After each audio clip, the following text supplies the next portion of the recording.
Allah Subhanahu wa taala berfirman, "Ar-rijalu qawwamuna 'alan nisaa bima faddalallahu ba'dahum 'ala ba'din wa bima anfaqu min amwalihim." Allah mengatakan kaum lelaki kita, para suami ini adalah pemimpin atas kaum perempuan, istri-istri kita. Karena Allah telah melebihkan sebahagian mereka dari yang lain. Juga karena kaum lelaki itu telah menafkahkan dari sebahagian hartanya. Karenanya fasalihatu qanitatun hafizatun lil ghaibi bima hafizallah. Kaum wanita yang salihah itu adalah yang taat serta menjaga dirinya di waktu ketiadaan suaminya, sebagaimana yang diperintahkan untuk menjaga dirinya itu oleh Allah Subhanahu wa taala. Ini ayat Al-Qur'an yang disebutkan oleh Imam Nawawi mengutip dari surah An-Nisa ayat 34. Kita baca dulu hadisnya. Ini masuk langsung kepada hak suami kepada istri. Lalu nanti kita jelaskan. Yang pertama hadis yang sahih. Hadis yang sahih riwayat Imam Bukhari juga Imam Muslim di dalam kitab sahih mereka, dengan sanad-sanadnya sampailah kepada sahabat Abu Hurairah radhiyallahu anhu. Dia berkata, Rasul sallallahu alaihi wasallam bersabda, "Idza da'a rajulun ra'atahu ila firashihi falam ta'tihi fabata ghadbana 'alaiha la'anatha al-malaikatu hatta tusbih." Jadi lebih memahami hadis ini nanti ya kita syarah insyaallah. Kata Nabi apa? Jika seorang lelaki mengajak istrinya ke tempat tidurnya, maksudnya untuk melakukan hubungan suami istri, tetapi istri itu tidak mendatangi ajakannya tadi, lalu menyebabkan si suami menjadi marah pada malam hari itu, maka para malaikat melaknati atau mengutuk istri itu sampai waktu pagi.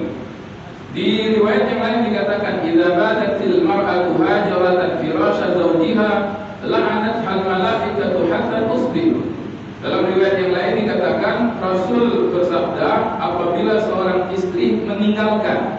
Kalau riwayat yang tadi itu diajak, yang ini memang meninggalkan. Kalau seorang istri meninggalkan tempat tidur suaminya pada malam harinya, maksudnya menolak juga itu untuk berhubungan badan, maka dia dilaknat oleh malaikat sampai waktu pagi. Satu lagi baru kita jelaskan. Saya sampaikan dulu hadisnya. Wa fi riwayatin qala Rasulullah sallallahu alaihi wasallam. Dan dalam riwayat yang lain dikatakan oleh beliau, "Wallazi nafsi biyadi." Nah, ini lagi karena diawali oleh Nabi dengan kalimat sumpah. Demi Allah yang zat jiwaku ini ada dalam genggamannya, genggaman Allah. Ma min rajulin yad'u mar'atahu ila firashihi fata'ba 'alaihi illa kana alladhi fis sama'i sakhitan 'alaiha hatta yarda 'anha.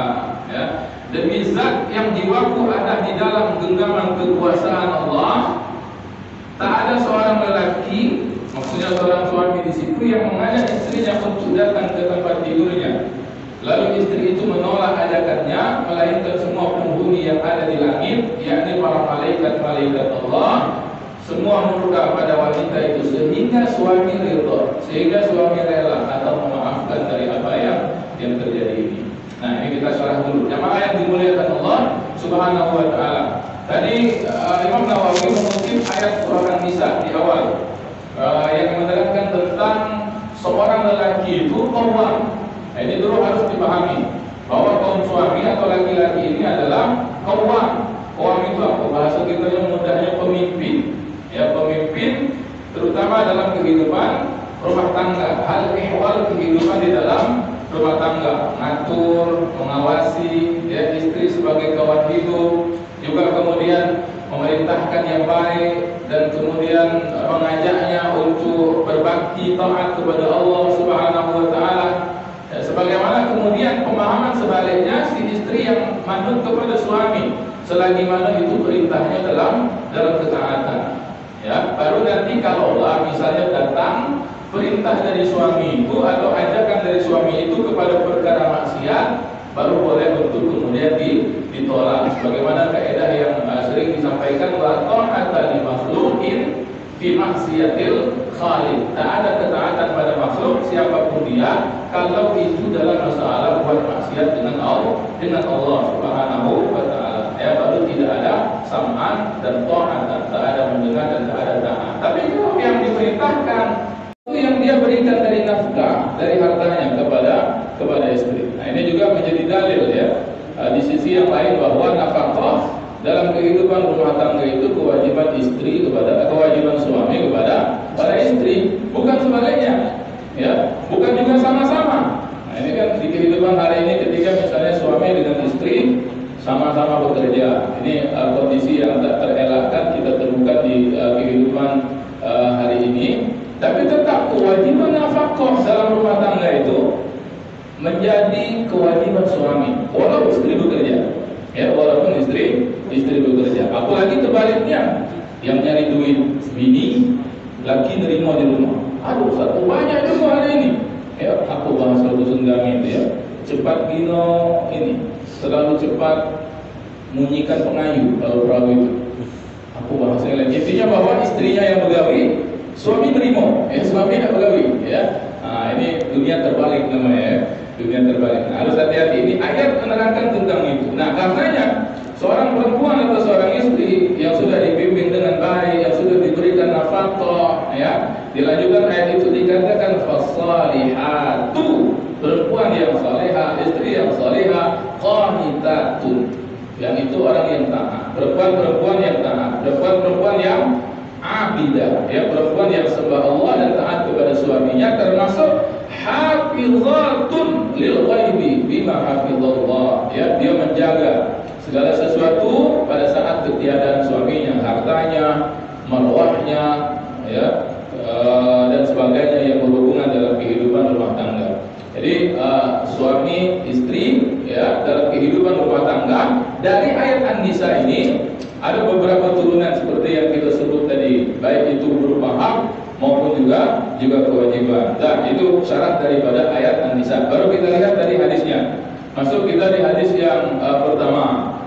Hadis yang pertama yang tadi kita sampaikan riwayatnya sahih, datang di dalam Sahih Al-Bukhari, juga di dalam Sahih Muslim, bahwa Nabi SAW bersabda, beliau mengatakan di dalam hadis ini, idza da'a rajulun ra'atahu ila firashihi falam ta'tihi fabata ghadbana 'alaiha la'anat al malaikatu hatta tusbih. Kalau seorang suami mengajak istrinya ke peraduannya untuk melakukan hubungan suami istri, falam ta'tihi, lalu kemudian si istri enggan, falam ta'tihi, sampai kemudian tak mau, fabata ghadbana, dan suaminya bermalam suntuk dalam kemarahan kepada perempuan atau istrinya, itulah la'anat al malaikatu hatta tusbih. Ditutup hadis ini dengan ungkapan Nabi SAW bahwa istri itu akan dilaknat, ya, akan dikutuk oleh malaikat sampailah waktu subuh. Nah, ini kita lihat, ya, kita lihat apa makna yang ingin disampaikan oleh Nabi SAW di dalam hadis ini. Nah, jamaah yang dimuliakan Allah Subhanahu Wa Taala, panggilan di sini, ya, panggilan di sini itu panggilan yang memang khusus tadi, ngajak untuk berhubungan suami istri, ya. Lalu kemudian si istri yang sudah diberikan nafkah, sudah dididik dengan baik ini, lalu kemudian dia tolak ajakan suaminya, di situ ada kalimat la'anat hal malaikatu hatta tusbih. Laknat ini kalau dalam bahasa Arab dia membawa makna at-tardu wal ib'ad an rahmatillah, ya. Jadi laknat itu selalu dimaknakan dengan jauhnya orang itu dari kasih sayang Allah. Karena itu ketika ada ungkapan la'anat hal malaikah, itu seolah-olah malaikat, ya, menjauhi malaikat rahmat, sekaligus juga mendoakan agar si fulana, si istri itu jauh dari rahmat dan kasih sayang Allah. Orang kalau jauh dari rahmat dan kasih sayang Allah, itu besar kemungkinan ada sesuatu yang tak baik untuk dirinya, baik ketika itu, ya, setelah itu, atau jauh setelahnya. Ya, wabil khusus nanti kalau itu berterusan dan jadi kebiasaan, boleh jadi rahmat Allah itulah yang menjauhkan orang itu dari surga Allah Subhanahu Wa Taala. Dan kita ketemu bahwa dalam riwayat yang lain dikatakan sebab dimasukkan seseorang itu ke dalam surga diantaranya adalah karena rahmat Allah Subhanahu Wa Taala. Jadi jangan menyepelekan tentang rahmat. Ketika menyebut tentang rahmat, itu berarti menyebut tentang sesuatu yang menghantarkan kita untuk mudah masuk ke dalam nikmat akhirat, yaitu surga Allah Subhanahu wa taala. Karena itu perkara-perkara yang membuat kita jauh dari rahmat Allah itu harus dihindari. Termasuk dalam kehidupan suami istri ini adalah perilaku seorang istri yang menolak untuk kemudian diajak berhubungan intim oleh suaminya.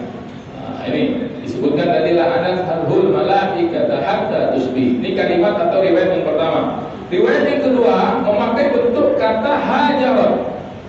Ya, ketika misalnya suami dengan istri, tiba-tiba istrinya meninggalkan. Kalau tadi diajak kalimatnya, ini hajarah, menghindar. Intinya sama baik, tak galak diajak. Nah, begitu ya, tak mau diajak untuk berhubungan badan. Kalau di riwayat yang pertama Allah memakai kalimat laknat, di kalimat kedua, di riwayat yang kedua ini memakai kalimat ghadab, murka. Ya, kalau yang pertama itu yang melaknat adalah malaikat, ya, maka di yang berikutnya itu ghadab. Dan ghadab ini, marah ini, ya, marah ini kalau di dalam pemahaman bahasa Arabnya selalu lebih asyaddu, lebih dahsyat, lebih lagi marahnya itu dibandingkan dengan kalimat laknat. Ya, Allah kalau sudah misalnya marah, sudah ghadab, oh berarti itu sudah betul-betul jauh daripada rahmat Allah Subhanahu wa taala. Banyak ayat yang menerangkan tentang perbedaan antara laknat dengan ghadab ini. Nah, hanya saja kan ini yang harus kemudian di-clearkan, ya. Jangan sampai hadis ini lalu di-print misalnya, ditempel, ya, atau dijadikan untuk ngancam bini. Ini kalau adalah dilaknat oleh malaikat sampai pagi. Ada sesuatu yang harus dilakukan dulu sebelum kemudian ngomong begitu dengan istri. Atau nyampaikan hadis ini apa? Bahwa hak-hak istri juga harus dipenuhi. Ya, termasuk masalah nafkah, ya, masalah bimbingan dan sebagainya. Kalau kemudian nafkah itu tidak diberikan, ya, artinya kewajiban dari seorang suami itu tidak ditunaikan, menjadi sesuatu yang timpang ketika mana misalnya seorang suami meminta haknya kepada istri. Ya, jadi minta hak tanpa menunaikan kewajiban. Nah, ini kemudian jadi dalil yang luar biasa tentang hak yang harus diberikan oleh seorang istri dengan melayani suami, diawali dengan kewajiban suami yang memberikan haknya istri dari segi nafkah dan mendidik untuk menjadi istri yang salihah. Nah, ini adapun faktor-faktor yang lain bisa dibincangkan. Ya, memang harus dibincangkan. Dalam masalah ini, kalau kita masukkan dari segi psikologinya misalnya, ya, memang harus dikomunikasikan baik-baik. Gak boleh sediaman. Ya, ada suami misalnya tipe pendiam, ya, nak ngomong malu, tapi pengen misalnya, ya, si istri tidak paham. Ya, karena betul kita pasti paham bahwa syahwat antara lelaki dengan perempuan, zahir yang menampakkan itu suami. Ya, walaupun ada yang mengatakan syahwat istri lebih besar dari suami, tapi karena perempuan fitrahnya bisa menyamar-nyamarkan, bisa menahan dan sebagainya, sehingga yang lebih ketara itu adalah kaum suaminya. Harus dikomunikasikan bagaimana kehendak suami itu, bagaimana maunya suaminya. Ya, nah, misalnya, Dek, ya, aku malam ini berkehendak dengan kau. Ngomong, ya, jangan nunggu. Jangan bini tidak paham, padahal pengen, tidak ngomong. Ya, semalam itu suntuk dia merasa misalnya, beruntuk dalam hatinya. Saya kau udah ngomong sebetulnya, suami tidak ngomong. Ini harus disampaikan, harus dikomunikasikan dengan baik. Bahkan maaf misalnya harus direncanakan jauh hari pun menjadi baik. Misal kita seminggu 3 kali. Ya, ini kan perkara yang ma'ruf, perkara yang baik dalam kehidupan rumah tangga. Dijadwal, ya, dan sebagainya. Kalau memang harus seperti itu, intinya dikomunikasikan sehingga tidak kemudian satu suami merasa dia tidak diindahkan, misalnya begitu. Yang kedua, tidak juga salah mungkin dari segi keadaan, ya, sehingga bisa diatur. Istri misalnya capek, yang karena waktu itu ada gawi misalnya seharian, ya, seharian dari pagi ke siang sampai malam, ya, belum istirahat, tiba-tiba si suami minta dengan tiba-tiba. Nah, ini juga kalau tak dikomunikasikan dengan baik, khawatirnya membawa mudarat untuk salah satunya.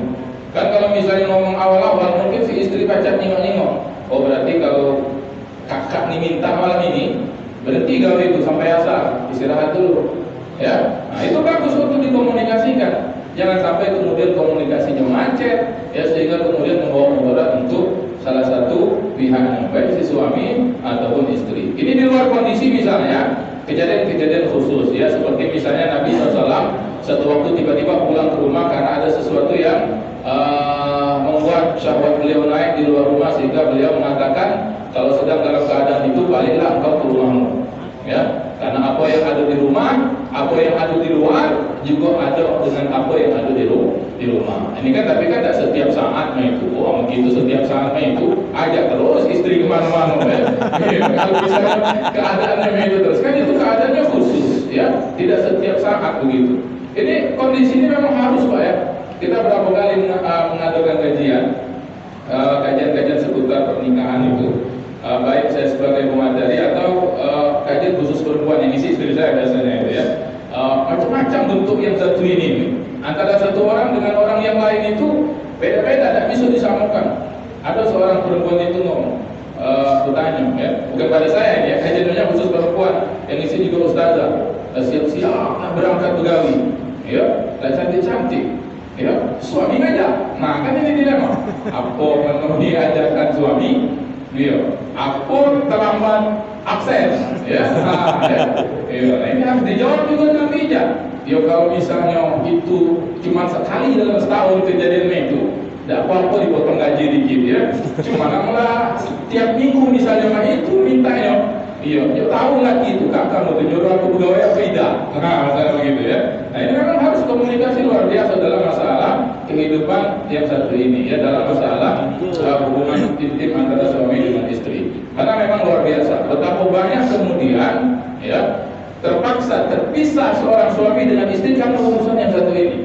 Biasanya karena komunikasinya yang tidak lancar, komunikasi yang tidak lancar. Sedangkan masalah ini kan masalah yang kalau dalam istilah syariat kita kan ibadah, ya, sesuatu yang berarti membawa pahala dan membawa kenikmatan dunia. Karena itu memang harus disiapkan, disampaikan, ya, agar kemudian ini menambah rahmah dan kasih sayang antara suami dengan istri. Nah, ya, jadi baca-bacalah kamu sebetulnya, ya. Yang penting harus komunikasikan dengan baik. Jangan sampai kemudian ini yang saya tidak inginkan itu nyampaikan di sini.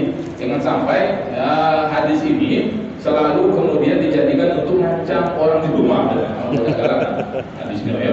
Ada usah sampai main dunia, ya. Berarti ada yang salah dalam suami istri, kehidupan kita di rumah tangga itu. Kan harapannya itu suami dengan ikhlas melayani suaminya. Suami juga tidak ada masalah ketika hasratnya ingin disalurkan, ya. Nah inilah di antara tujuan kehidupan rumah tangga itu kan adalah untuk kemudian bercocok tanam antara suami dengan istri, ya. Saya paham betul dan kita paham betul kalau dalam kajian psikologi, ya, terutama perbedaan lelaki dengan perempuan.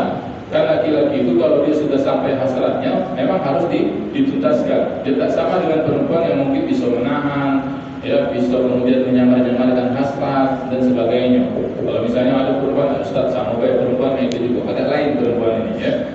Ya, tapi secara fitrahnya memang begitu, ya, secara fitrahnya begitu. Jadi memang harus dibincangkan, harus disampaikan, sehingga kemudian masalah yang satu ini atau tentang tema ini menjadi sesuatu yang sebetulnya asyik dalam kehidupan rumah tangga kita. Ini kaum perempuan juga harus paham, ya, bahwa di antara yang harus dia penuhi dari suaminya diantaranya adalah urusan seksual ini, ya, diantaranya urusan ranjang ini. Betapa banyak kemudian suami pada akhirnya tidak konsentrasi di luar rumah karena masalah yang satu ini tidak tuntas dia dapatkan di rumah. Bagi orang yang tak beriman, ya, bagi orang tak beriman ini kan nanti kita bicara lelaki-lelaki beriman. Bagi orang tak beriman, dia pada akhirnya akan mencari di luar rumah ketika tidak mendapatkan di dalam rumah. Nah, sudah engkau dah salah, nyari di luar. Ini kan orang tak beriman. Ya, tapi kan sumbernya masalahnya misalnya karena memang di rumah dia tak dapatkan layanan itu. Nah, kalau orang beriman, nah itulah nanti dia kemudian mungkin dia tahan tapi marah. Nah, itu yang disebutkan di dalam hadis ini, ya. Jadi memang harus pandai-pandai kedua suami dengan istri menyikapi masalah ini. Ini insya Allah sesuatu yang kalau dikomunikasikan dengan baik tidak ada masalah, ya. Kalau misalnya di Jawa hari atau paling tidak kalau misalnya kita tuh pengen malam, pagi itu kan ngasih tahu, sehingga istri juga bisa siap-siap. Kalau misalnya ini sehari ini ada gawean ini, dia bisa kemudian memilih-milih, oh ini berhenti jam sini, berhenti, jangan capeknya ya, karena nanti malam laki ada kendak dan sebagainya. Nah ini saya kira bagus ya, bagus untuk diamalkan ya. Baik, saya rasa itu dulu ya, untuk memberi ruang dulu kalau ada yang bertanya, silakan. 3 hadis pertama dari Ibnu. Kalau tak ada lanjut dulu hadis ini. Ada pertanyaan dulu? Belum, kalau belum lanjut dulu dikit ya hadisnya. Yang berikutnya hadis sahih juga, riwayat Imam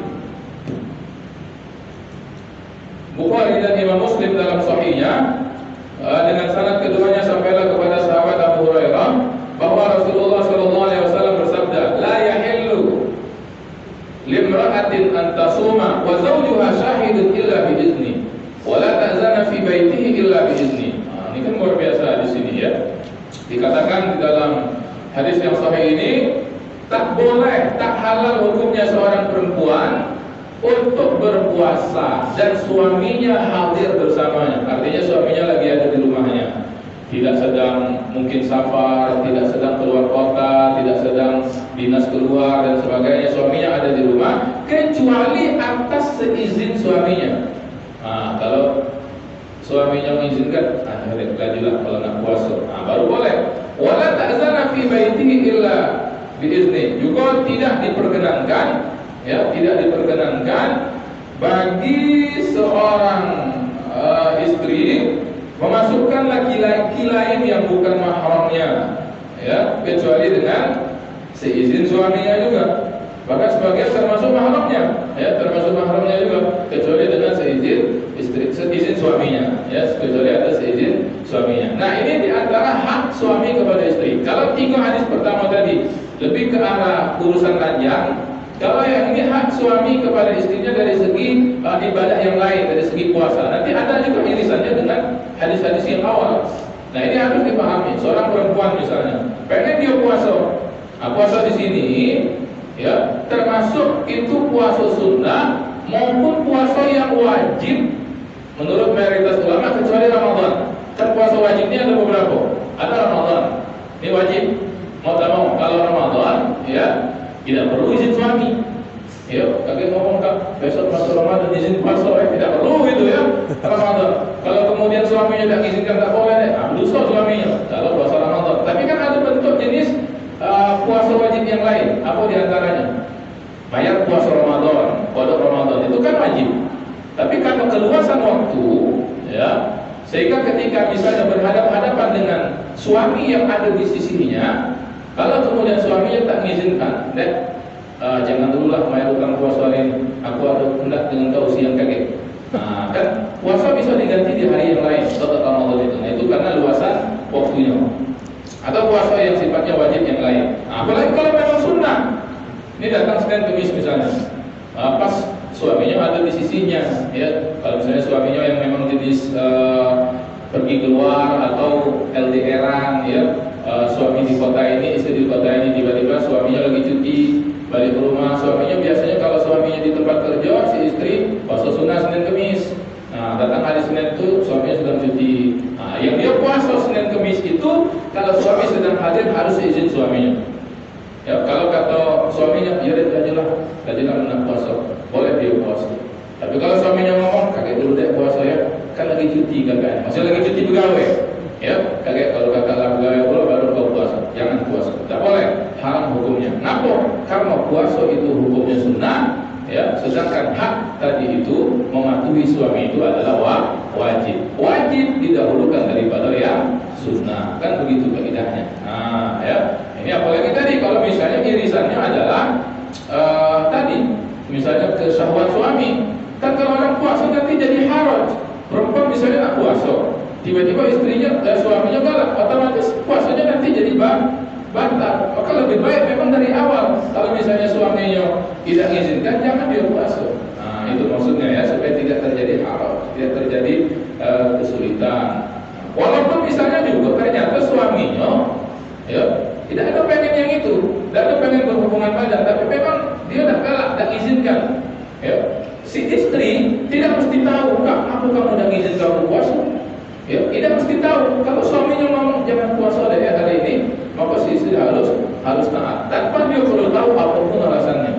Walaupun misalnya dia dah pengen itu hari itu, cuma dia ngomong jangan puasa, maka jangan puasa itu sudah menjadi kewajiban istri untuk mematuhi kalimat tersebut. Nah, ya, ini jadi harus jelas. Kita suami, kita juga istri harus paham posisi masing-masing. Tidaklah aturan-aturan ini kemudian diletakkan kecuali untuk membaikkan urusan dalam rumah tangga agar rumah tangga itu sakinah, mawaddah, warahmah. Ya, tidak ada kemudian gejolak yang sebetulnya bisa dihindari dari awal kalau kedua pasang ini sama-sama paham, ya, sama-sama kemudian mengerti mana kewajiban mereka, mana hak mereka, sehingga kemudian insya Allah tidak ada haraj dalam hubungan suami istri tersebut. Baik, saya rasa itu dulu ya. Ada 4 hadis yang kita bahas tentang ayat Al-Quran yang tadi dikutip oleh Imam Nawawi dari surah An-Nisa. Untuk pertemuan hari ini saya persilakan kembali kalau ada yang pengen bertanya, tafadhol, silakan. Ada pertanyaan? Tadi pertanyaan? Katiknya Ustaz. Katik masalah saya. Yang katik, yang masalah mah itu katik katik. masalah. Silakan.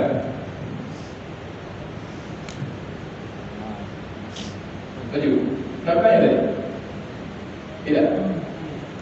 Katik Ustaz. Sudah, lanjut. Baik, kalau tak sudah cukup, ya, alhamdulillah. Yang penting paham ya, yang paham dan tahu meletakkan di sini kapan saatnya menyampaikan.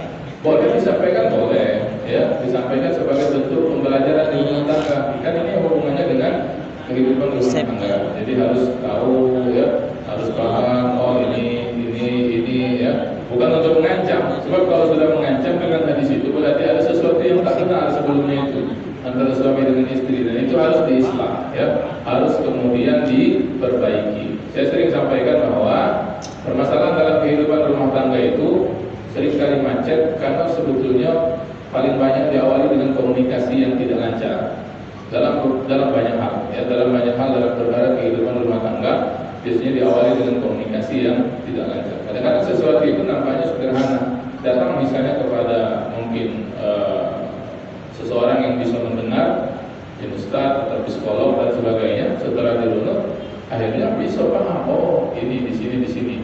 Nah, tapi karena mungkin tidak bisa dipecahkan berdua, karena itu perlu orang ketiga yang membantu. Ya, tentu lebih bagus kalau kemudian bisa diselesaikan berdua, karena urusan-urusan terutama urusan yang seperti ini kan sangat privat dan tidak boleh diumbar, ya, tidak boleh diumbar. Ya, hubungan suami istri ini tidak boleh diangkat ke media sosial. Ya, sesuatu yang sifatnya tertutup tidak boleh dibuka. Jangan sampai kemudian ada masalah, dalam masalah itu kemudian dijadikan status di Facebook. Jangan, ya, jangan. Baik. Boleh. Ada juga yang nak bertanya, ya, silakan. Waktunya masih ada. Waalaikumsalam Warahmatullahi wabarakatuh. Mau tanya Ustaz. Ya.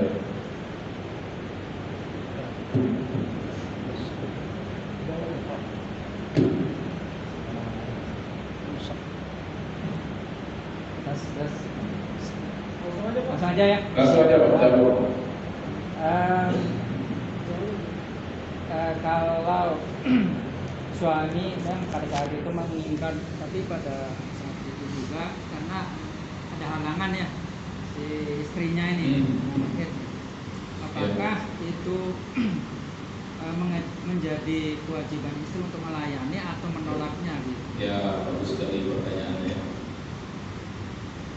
Atau ada solusi yang lain? Ya, minta solusi. Tidak apa, fikih harus jelas memang. Tidak boleh tanggung-tanggung. Ya, kalau masalah fikih dijelaskan, belajar fikih begitu. Tidak aja lah. Ya, baik. Walaupun ini kita belajar hadis, tapi kan hubungannya nanti tentang fikih ini, ya. Baik, bagaimana misalnya ketika seorang suami syahwatnya muncul, naik, dia punya hasrat kepada istrinya dan istrinya sedang Halangan. haid atau misalnya lagi masa nifas, Ya, ini masalah kalau istri satu, bukan gitu ya. Ya, baik, jadi suami kepada istri saat istri sedang dalam keadaan haid tetap diperbolehkan untuk istimta, tetap dibolehkan untuk bersenang-senang, bercumbu, ya. Hanya tidak boleh dukhul, tidak boleh mempertemukan kelamin, masukkan kelamin lelaki atau kepada kelamin perempuan atau berhubungan badan. Selain daripada itu boleh, silahkan, ya, dengan berbagai macam caranya. Apa cara kamu mana ya? Tidak perlu terangkan kalau yang itu ya. Iya. Termasuk misalnya dikeluarkan dengan tangan istri boleh hukumnya. Ya. Sekaligus ini juga menjawab, tidak boleh dikeluarkan oleh tangan sendiri. Ijma ulama mengatakan haram, onani haram. Ya, tapi kalau dilakukan oleh pasangan kita menjadi boleh. Ya, terutama di saat tidak bisa berhubungan badan seperti tadi. Si istri sedang haid atau si istri sedang nifas, maka istimtanya boleh dengan apa saja terserah, yang penting tak boleh berhubungan badan. Iltiqa'u, bertemunya antara dua kelamin itu ya. Itu yang tidak boleh. Itu saja batasannya Pak ya. Mau bagaimana caranya silahkan. Istimta itu bagaimana? Pahamkan juga kepada istri bahwa berjumpa pada waktu dia sedang haid dengan nifas boleh. Kalau misalnya selama ini ada sebagian perempuan yang menganggap yang begitu pun tidak boleh saat haid, boleh saja. Yang tak boleh itu memang dukhul. Bagaimana banyak keterangan dalam hadis-hadis yang menerangkan Nabi pun tetap mencumbui istrinya ketika sedang dalam keadaan haid. Yang penting tidak berhubungan badan. Ya, itu batasannya. Allah a'lam bishawab. Ya. Baik. Ada lagi? Malu saja kamu bertanya ya. Langsung baiklah kalau ada masalah juga ya. WA free pribadi ya. Masalah tentang ini memang harus ini. Tapi memang harus ya. Saya paham betul karena kita sama-sama lelaki ya. Sama saja fitrahnya itu. Kalau kemudian misalnya hasrat naik dan kemudian tidak tersalurkan, ada sesuatu yang wrong lah ya. Ada sesuatu yang salah dalam kita. Ya, ulama dulu saya menemukan riwayat-riwayat kalau mereka tidak berhasil memecahkan suatu permasalahan fikih, panggilnya istrinya dan dia berjimah dulu. Setelah itu macam-macam ini, macam-macam apa? Jawaban ya atas yang tadi itu mandat. Ya. Iya. Bahkan saya mendapatkan yang kemudian disampaikan kepada beberapa sahabat, pada salah Umar bin Khattab radhiyallahu anhu, yang sampai beliau itu buka puasanya dengan jima. Ya. Saking memang menyenangi. Ini kan kalau perkara ini suami dengan istri tidak ada masalah yang ini atau suami istri. Yang jadi masalah itu kalau suami orang atau istri orang, itu masalah ya. Itu masalah. Kalau suami sendiri, istri sendiri, itu sesuatu yang berbahaya ya. Baik, saya rasa itu. Allah a'lam bishawab. Kalau tak ada lagi yang ditanyakan, kita cukupkan. Belum habis ya hak suami atas istrinya, tapi nanti lebih kepada perkara yang lain. Nanti kita akan sambung insyaallah di kesempatan berikutnya ya. Lagi. Boleh. Kalau seandainya istri yang mau tapi suami enggak. Oh iya. Nah. Iya. Istri yang enggak, suami yang tidak. Iya. Dalilnya udah ketik. Jawaban mudahnya begitu ya. Tapi memang begini ya.